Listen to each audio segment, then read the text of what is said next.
Hello students, welcome you again in the social science class. Yesterday we had done the chapter that establishment of company rule in India, how Vasco da Gama founded the sea route and different countries came to our country from different purpose. And we also read that how the trading company East India Company became the ruler of India. They fought many battles and wars with the other countries and with the rulers of India. Let's begin with the for our today's topic, that is Carnatic Wars. What were the Carnatic Wars? Who were involved in that? And when did this battles or war happen? So Carnatic War was a series of battles fought between the English and the French. Why? For the control of trading ports of India. And when did this happen? During the year 1746 to 1763. So these wars were driven by the opportunism on all sides, and how the native princes didn't want to surrender their territory to any outside power. They often cooperated willingly with the Europeans to strengthen their own position. क्या कहा गया इस बात में कि सभी चाहे वो इंडियन राजा थे, वो नहीं चाहते थे कि कोई और कंट्री जो है उनके ऊपर रूल करे, लेकिन वो ब्रिटिशर्स को अपने फ्रेंड मानते थे. Because yesterday I told you that how Britishers established their rule in India by making the friendly relation with the Indian princes. उन्होंने इंडियन प्रिंसेस को अपने फ्रेंड बना लिया, तो इंडियंस को भी लगा कि ये हमारा साथ देंगे, तो इसलिए उन्होंने विलिंगली बाकी जितने भी कंट्रीज़ की कंपनी थी उनके अगेंस्ट ब्रिटिशर्स को विलिंगली उन्होंने सपोर्ट किया, ताकि वो अपने आप को यहाँ स्ट्रेंथन कर सके, अपनी पोजीशन को स्ट्रेंथन कर सके. So these were the Carnatic Wars, and first Carnatic War that was fought between 1746 to 48. The Carnatic War, it was the result of Austrian succession war that took place in the 1740 between the Austria and Prussia. जो India के अंदर हमारी first Carnatic war हुई थी, उसका जो background थी that was the succession war of Austrian succession war. क्या था कि वहाँ ऑस्ट्रिया के जो राजा की जब डेथ हुई थी, उसके पास कोई बेटा नहीं था, तो उसकी बेटी को आगे थ्रोन देना था, सक्सेशन, कि आगे गद्दी पे कौन बैठेगा. जब उसने अपनी बेटी को बिठाया तो नेबर कंट्रीज़ को ये था कि ये शायद एक लड़की जो है वो कंट्रोल नहीं कर पाएगी, फीमेल जो है, तो वो सभी में आपस में एक लालच बढ़ा गया था कि हम उसके ऊपर कंट्रोल कर लें. तो वहाँ जो ऑस्ट्रिया के जो गद्दी के ऊपर अधिकार जमाने के लिए डिफरेंट वॉर हुई थी. तो वहाँ पर भी ब्रिटिशर जो और फ्रेंच जो थे वो राइवल थे. ऑस्ट्रिया और प्रशिया के बीच में वहाँ वॉर हुई, और उसी का रिज़ल्ट था कि वो दोनों यहाँ इंडिया में भी एक दूसरे के अगेंस्ट खड़े थे. So England and France enter the opposite sides in the war. Commander Burnett, the British naval officer, arrived into India with the troop. जो ब्रिटिश का एक ऑफिसर थे, नेवल ऑफिसर, कौन? Commander Burnett. वो इंडिया में, troop means अपनी सैनिक टुकड़ी के साथ वो इंडिया आए. But the French propose peace with the British, क्योंकि फ्रेंच भी इंडिया में अपने ट्रेड को फ्लॉरिश करना चाहते थे. तो यहाँ पर उन्होंने ब्रिटिशर्स को ये कहा कि हम शांति चाहते हैं, we don't want any war. The Nawab of Carnatic जिनके बारे में हम जो कार्नेटिक वॉर्स पढ़ रहे हैं, ये किस एरिया को कार्नेटिक कहा जाता था? जो इंडिया का सदर्न पार्ट है, जो Coromandel coast that include the Andhra Pradesh and Tamil Nadu, that part is called the Carnatic and it was very important for the purpose of the trade. So both the companies, French East India company and East India company, they wanted to control over that. आपको पता है कि Britishers ने अपना जो trading post पहले कहाँ बनाया था? सूरत के अंदर, और फ्रेंच ने पौंडीचेरी में बनाया था. लेकिन यहाँ सदर्न पार्ट से वो अपना, क्योंकि ट्रेड का मेन सोर्स क्या था? वाटर था, वाटरवे था. तो इस एरिया से वो डिफरेंट अपना जो ट्रेड था उसे और ज़्यादा स्ट्रेंथन कर सकते थे. So both wanted to control over there. लेकिन जो नवाब ऑफ कार्नेटिक थे, अनवरदीन, he also ordered that there should be not any war. वहाँ कोई वॉर नहीं होगी.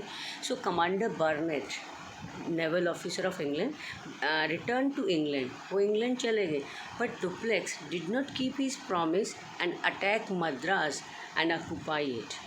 जो फ्रेंच का जनरल था, फ्रेंच आर्मी का डुप्लेक्स थे, जनरल डुप्लेक्स, उन्होंने अपने प्रॉमिस को नहीं निभाया और उन्होंने मद्रास के ऊपर अटैक कर दिया और वो अपने कब्जे में ले लिया। और आपको पता होगा कि ब्रिटिशर्स ने अपने 3 प्रेसिडेंसीज बनाए थे, Bengal, Madras and Bombay. British complain to the nawab, he declare war against the French. तो इस बात से नवाब भी नाराज़ हुए कि फ्रेंच ने अपना प्रॉमिस तोड़ा है, तो उसने फ्रेंच के अगेंस्ट जो वॉर डिक्लेयर कर दी। The battle took place in 1746 and in this battle Anwaruddin was defeated by the French. Anwaruddin की जो हमारे इंडियन यानी कि हम कहें कि मिलिट्री उनकी इतनी स्ट्रॉन्ग नहीं थी जितनी कि फ्रेंच की थी, तो फ्रेंच ने ईजिली नवाब को हरा दिया वहाँ पर। लेकिन उसी दौरान जो ऑस्ट्रियन सक्सेशन वॉर चल रही थी बिटवीन ऑस्ट्रिया एंड प्रशिया, वो उस टाइम एंड हो गया उसका, और वहाँ पर फ्रांस की जो पावर थी वो डाउन हुई, वहाँ हारा। तो उस वजह से इंडिया के अंदर भी जो फ्रेंच पावर थी वो वीक हो गई। So French was force to sign a treaty and hand over Madras back to England, क्योंकि वहाँ पर जो उस ऑस्ट्रियन सक्सेशन वॉर के अंदर इंग्लैंड जो था फ्रेंच का राइवल था, तो जब फ्रेंच की वहाँ हार हुई तो यहाँ पर भी उन्हें उनकी अपनी पावर को डाउन करना पड़ा and they had to sign the treaty. Treaty means an agreement और कॉम्प्रोमाइज़, जहाँ हारने वालों को जीतने वालों की कंडीशंस को मानना पड़ता है। तो उसने फ्रेंच ने जो ब्रिटिशर्स के मद्रास को ऑक्यूपाई किया था उनको वापस देना पड़ा। So it was about the first Carnatic war. किसके बीच में हुई, कब हुई, क्यों हुई थी? So it was a result of Austrian succession war that took place between the Austrian Prussia. Okay, and who were the opposite side? British, England and France. Commander बर्नेट जो कि कौन थे? ब्रिटिश नेवल ऑफिसर थे, और उन्होंने कहा था कि उन्होंने अनवरदीन की बात मानी कि हम जो है वॉर नहीं करेंगे, वो वापस चले गए। लेकिन डुप्लेक्स ने अपना प्रॉमिस तोड़ा था, जिस वजह से वो वॉर हुई और अनवरदीन ने अटैक किया। लेकिन due to the strong military of French, Anwaruddin was defeated. But as the Austrian succession war came to end in 1748, and due to this result, the French became weak in India also, and they had to sign treaty and hand over Madras back to the England. So this is the first Carnatic War. Now second Carnatic War, that was fought between 1749 to 54.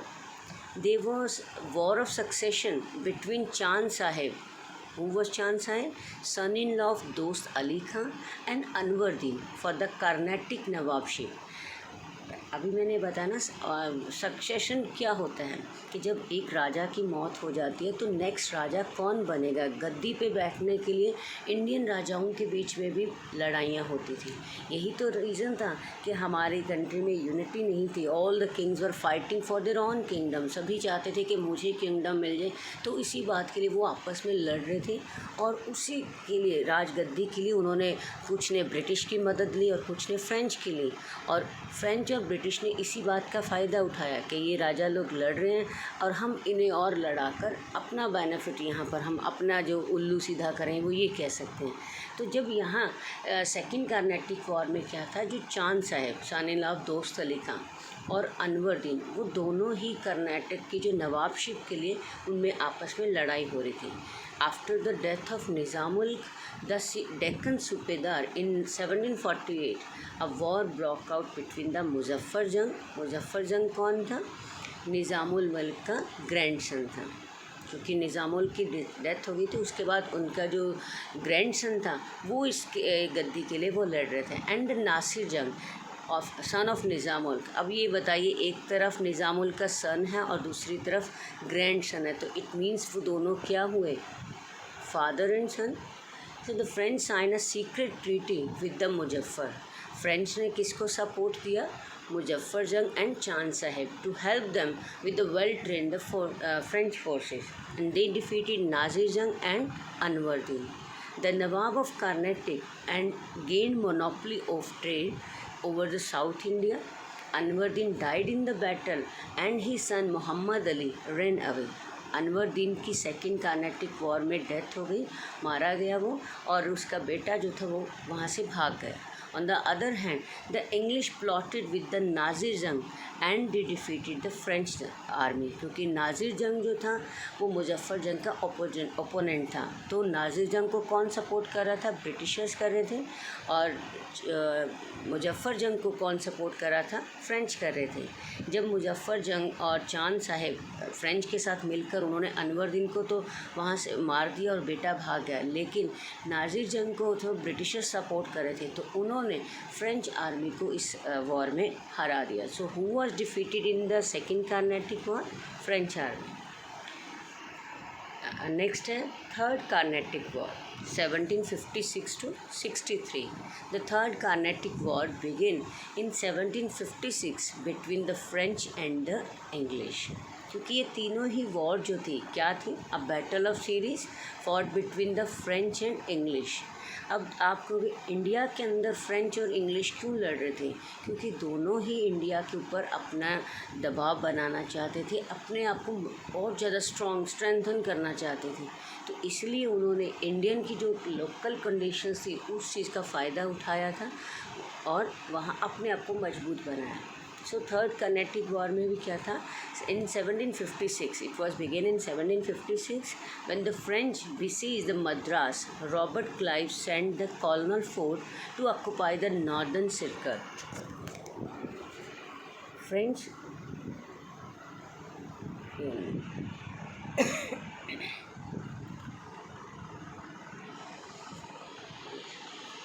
French Madras के ऊपर दोबारा उसे seize कर रहे थे। Robert Clive जो कि Britishers के अंडर थे, बहुत ही वो स्ट्रॉन्ग था, कलर था, लेकिन उसने ब्रिटिश आर्मी को बहुत स्ट्रॉन्ग बनाया था। Colonel Forde to occupy northern circle, जो सदर्न हम ये कहें कि साउथ ईस्ट का जो पार्ट नीचे वाला हम कहते हैं कोरोमंडल कोस्ट और ऊपर वाला नॉर्दर्न सर्कल।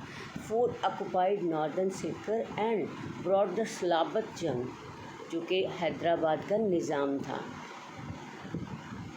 हाँ, अंडर हिज कंट्रोल, उसे अपने कंट्रोल में ले लिया। Salabat Jung gave the northern circle to the Britishers. A battle took place in 1760 at the Vendée Wash between the English and the French. The French were defeated in this war battle. Third Carnatic war में भी French की हार हुई थी।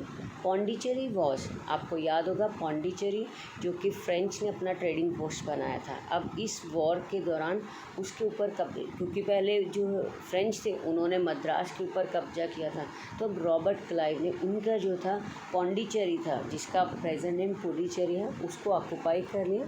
And when the 7-year war ended in the York in 1763 the treaty of Paris was sign. वहाँ पर जो war चल रही थी वही 7-year वॉर यॉर्क के अंदर चल रही थी, जिसमें भी ब्रिटिशर्स भी शामिल थे। वो 1763 में उसका एंड हुआ and as per the treaty Pondicherry was given back to the French. वापस उन्होंने फ्रेंच को उनका पौंडीचेरी वापस कर दिया। And Robert Clive succeed in making a name for himself the native among the native princes. He won many more battle for the English and foil the Dupleix. उनके बीच में बहुत सारी वॉर हुई फ्रेंच और ब्रिटिशर्स, लेकिन हर बार जो था डुप्लेक्स को हार का सामना करना पड़ा और फाइनली उसे जो है डुप्लेक्स को वापस फ्रांस भेज दिया इन द डिस्ग्रेस, क्योंकि हर बार उसकी वजह से हार हो रही थी, तो उसे वापस फ्रांस भेज दिया गया। तो अब जो था फाइनली जो फ्रेंच ईस्ट इंडिया कंपनी थी वो 1770 में यहाँ पर पूरी तरह से डिज़ोल्व हो गई। यहाँ पर आपका वन वर्ड क्वेश्चन भी बनता है, when did French East India company dissolve? It was dissolve in 1770 after the Third Carnatic War. The French ambitions of establishing an empire in India ended and the British supremacy was firmly established. तो अब India में सिर्फ एक ही power रह गई थी, powerful company जो India पे कंट्रोल कर रही थी। कौन थी वो? East India company. So student, it was about the 3 Carnatic wars. You have to write and learn it. You should write these wars in the points, okay? Next, conquest of Bengal. जो Britishers ने अपना India के ऊपर rule जमाना शुरू किया था, control, वो कहाँ से बिगिन होता है? बंगाल। क्योंकि बंगाल उस टाइम का सबसे बड़ी स्टेट थी, जिसे आज हम स्टेट बोलते हैं, उस टाइम प्रोविंसेस कहा जाता था, सबसे रिच थी। और ब्रिटिश चाहते थे कि अगर हमारा बंगाल पे कंट्रोल हो गया तो हमें बहुत बड़ी सक्सेस मिलेगी। So British wanted the control of the rich province of Bengal. Alivardi the Nawab of Bengal was an able administrator. उस टाइम बंगाल का नवाब कौन था? अलीवर्दी था, और वो बहुत ही एक अच्छा एडमिनिस्ट्रेटर था। He had follow the policy of keeping the European merchant under control, but after his death, जब तक वो ज़िंदा था तब तक तो उसने ब्रिटिशर्स को अपने ट्रेड में या अपने एम्पायर में इंटरफेरेंस नहीं करने दी। तो ब्रिटिशर्स को भी लगता था कि हम कैसे बंगाल के ऊपर कंट्रोल करें। But after his death his grandson Sirajuddaula became the nawab. Who became the nawab after the death of Alivardi? Sirajuddaula. And the British started extending the fortification of the Calcutta, जिसका प्रेजेंट नेम क्या है? कोलकाता। मीन्स उसको घेरना शुरू कर दिया, फोर्टिफाइड करना शुरू, किलाबंदी शुरू कर दी। Meanwhile Sirajuddaula troop took over Calcutta. पर इसी दौरान सिराजुद्दौला ने क्या किया?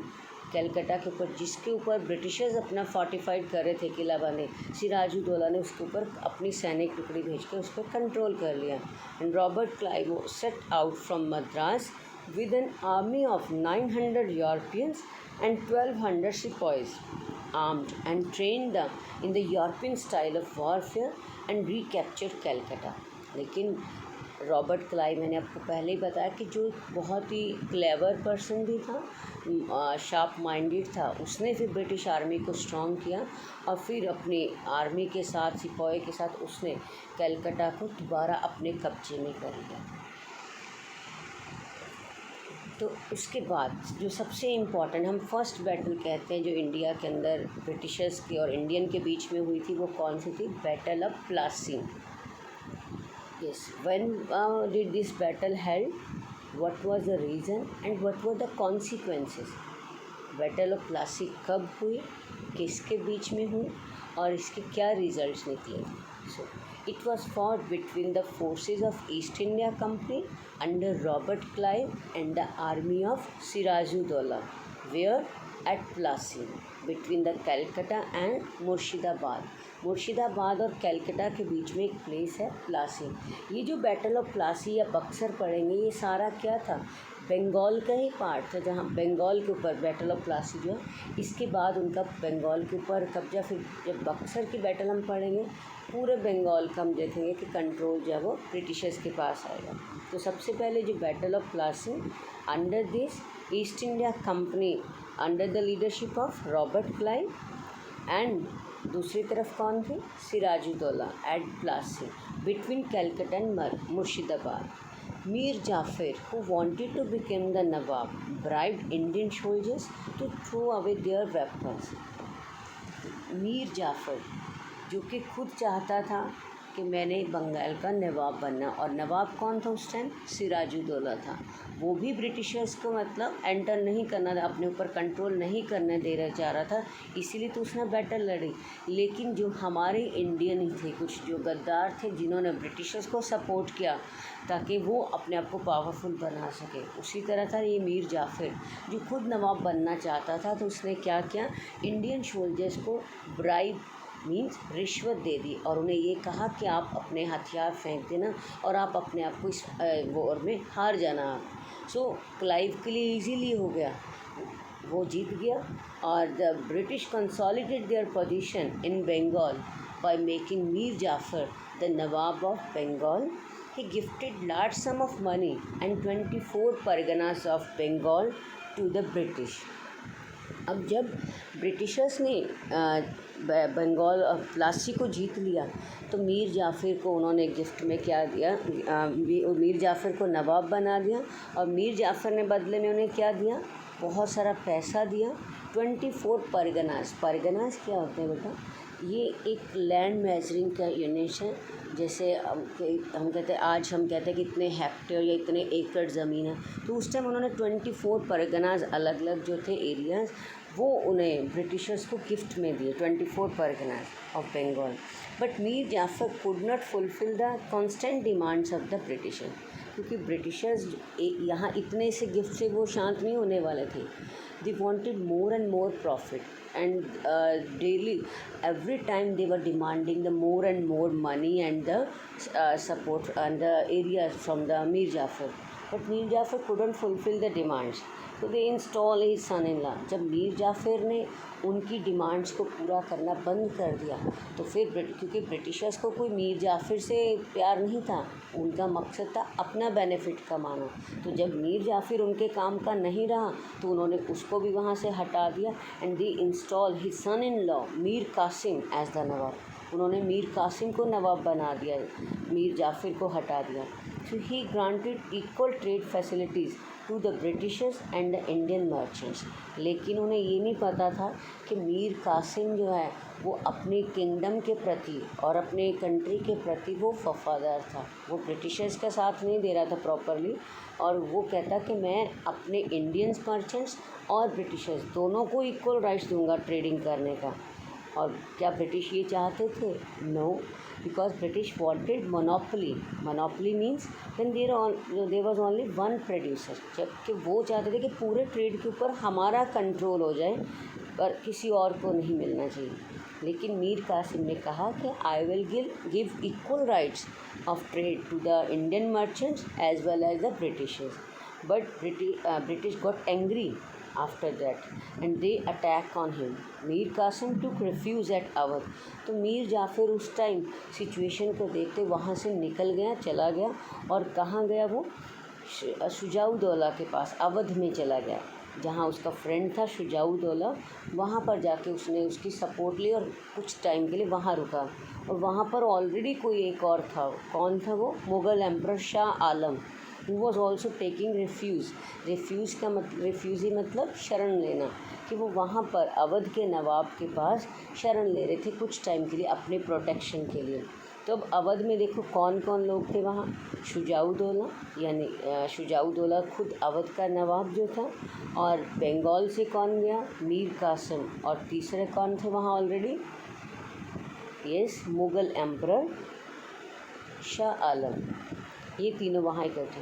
सो student, this was the battle of Plassey. It was fought in 1757 between the East India Company under Robert Clive and the Sirajuddaula Nawab of Bengal at Plassey between the Calcutta and Murshidabad.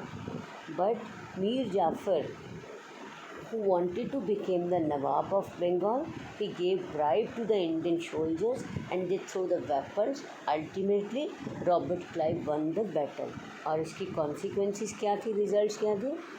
Mir Jafar became the Nawab of Bengal and in return he gave large sum of money to the Britishers and 24 parganas of Bengal to British.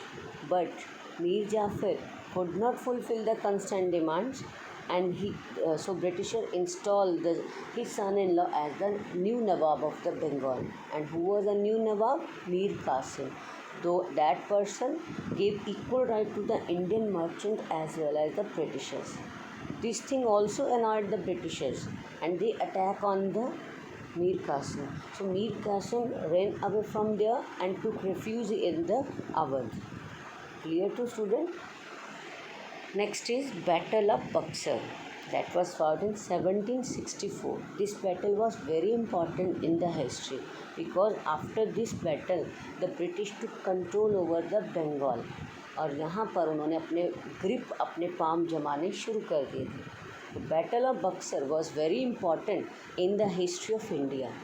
The East India Company's victory in this battle established British control, colonial rule in Bengal Presidency and subsequent expansion of the British control all over India.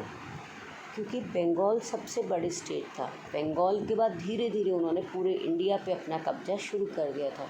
तो battle of Buxar ही वो एक incident था जहाँ से उनकी जो जीत की शुरुआत हुई थी। सो Mir Qasim, the Nawab of Bengal, refuse to be a puppet in the hands of the British. जो भी हमने बैटल ऑफ प्लासी में पढ़ा था कि मीर कासिम जो था वो ब्रिटिशर्स की ग़ुलामी नहीं चाहता, वो नहीं बनना चाहता था उनके हाथ में puppet. He wanted complete control of Bengal, वो अपने बंगाल को वापस चाहता था। And he wanted to check the growing power of the officials of the East India Company. उनके ऊपर अपना कंट्रोल चाहता था, ना कि ये चाहता था कि कोई और कंट्री या कंपनी आके हमारे ऊपर रूल करे। So it was the resulted in conflict that led to the battle of Buxar. Buxar कहाँ पर एट प्रेजेंट? बिहार के अंदर। सो ये बैटल किस किस के बीच में हुई? The battle was fought between the British East India Company led by Major Hector Munro. Plassey में कौन लीड कर रहा था? Robert Clive. और अब ईस्ट इंडिया कंपनी की तरफ से कौन लीड कर रहा था? Major Hector Munro and the armies of Mir Qasim. अब मीर कासिम अकेला नहीं था, उसके साथ दो और भी उसके फ्रेंड थे। कौन थे? Shah Alam two Mughal emperor and the Shujauddaula Nawab of Awadh. तो बैटल ऑफ बक्सर कब और किसके बीच में हुई? It was fought in 1764 between the East India Company under the leadership of Major Hector Munro and the armies of Mir Qasim, Shah Alam II and Shujaudollah at Buxar. So this battle was beneficial for the expansion of the power of the East India Company. So it is clear who won this battle? Britishers, because they had strong army. उनके पास modern weapons थे, army strong थी, तो उन्होंने easily in Indian rulers को हरा दिया। और after the winning the Buxar they gain the rule and diwani. The diwani means right to collect the revenue. Revenue क्या होता है बेटे? हिंदी में से जैसे वर्ड हम कह देते हैं लगान, जो कि लैंड की प्रोडक्शन के ऊपर जो था वो एक जैसे टैक्स कहते हैं, तो वो लैंड के ऊपर जो टैक्स लिया जाता था उसे रेवेन्यू कहते थे। क्योंकि ब्रिटिशर्स के इंडिया के अंदर जो मेन इनकम का सोर्स था वो लैंड रेवेन्यू था। तो जब उन्होंने बैटल ऑफ बक्सर को जीत लिया, साथ ही साथ उन्हें एक राइट मिल गया दीवानी का।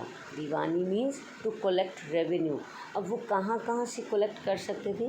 फ्रॉम बंगाल, बिहार, जिसके अंदर बिहार और उड़ीसा भी शामिल थे। So after the battle of Buxar the British got the right of Deewani. It means to collect revenue from Bengal, Bihar and Odisha. So this is about the Battle of Buxar.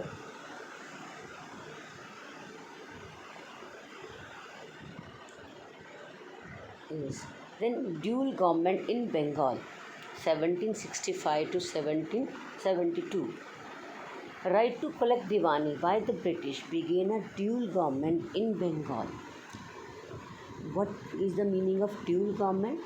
Double government means कि एक India की government है, जो India के rulers है वो चलाएंगे अपना राज, और साथ साथ जिस एरिया पे ब्रिटिश का कंट्रोल हो गया वहाँ पर ब्रिटिश गवर्नमेंट चलाएंगे। तो ड्यूल गवर्नमेंट्स। जैसे ही उन्होंने बंगाल को जीता या बक्सर, बैटल ऑफ बक्सर और प्लासी हुई, तो ब्रिटिशर्स के पास पावर हो गई और उन्होंने बंगाल के अंदर ड्यूल गवर्नमेंट को इंट्रोड्यूस किया। The Nawab looked after the administration and the company controlled the army, judiciary and the revenue collection of the Bengal. मतलब कहने को तो उन्होंने ये कहा कि एडमिनिस्ट्रेशन नवाब देखेगा, आर्मी और जुडिशरी या टैक्स कलेक्शन ये सारा किसके पास रहेगा? ब्रिटिशर्स के पास रहेगा। लेकिन इस अरेंजमेंट के साथ ब्रिटिश जो है बहुत पावरफुल हो गए। कहने को सिर्फ उन्होंने नवाब को राइट दिया, लेकिन रियल पावर उन्होंने अपने हाथ में रखी। नवाब अपनी मर्जी से कुछ नहीं कर सकता था, क्योंकि नवाब बने रहने के लिए उसे ब्रिटिशर्स को बहुत सारे गिफ्ट्स और पैसा देना पड़ता था। तो धीरे धीरे उसका जो ट्रेज़र था, खजाना था, वो खाली होना शुरू हो गया। यही बात थी कि जब बंगाल के अंदर फेमाइन आया 1770। Famine means when there is a shortage of food due to the bad harvest, it may be due to the flood और मे बी द ड्रॉट। जब खाने की कमी होती है तो उस सिचुएशन को क्या कहते हैं? फेमाइन कहते हैं। और जब कंट्री में कभी भी कोई ऐसी प्रॉब्लम आती है तो कौन मदद करता है? Government. But Britisher did not give any help. और नवाब नहीं मदद कर सका। क्यों? Because he had no resources, he had already empty treasure. British did not help the Indian people and the Nawab didn't have any resource. तो सफ़र कौन कर रहा था? Common people, general people, public जो थे वो सफ़र कर रहे थे. Thousands of people died in this Bengal famine in 1770. But the company did not help the victims and Nawab did not have the resources. So in 1772, Warren Hastings जो कि बंगाल के governor बने. अब मैंने आपको बताया कि बंगाल को जीतने के बाद वहाँ का सारा कंट्रोल ब्रिटिशर चला रहे थे, तो उन्होंने वहाँ अपना एक गवर्नर अपॉइंट किया और वो गवर्नर कौन थे? वॉरेन हेस्टिंग्स थे. और उन्होंने वहाँ पर गवर्नर बनते ही क्या किया? ड्यूल गवर्नमेंट को एबॉलिश कर दिया. मीन्स कि अब नवाब का कोई रोल नहीं रहेगा, पूरा कंट्रोल किसका था? Complete control by the Britishers. They gained the complete control over Bengal. So student, today we have done the Carnatic Wars, 3 Carnatic Wars: Conquest of Bengal, Battle of Plassey, Battle of Buxar, and after that the dual government in Bengal. The rest topic we'll do tomorrow. Till then, bye.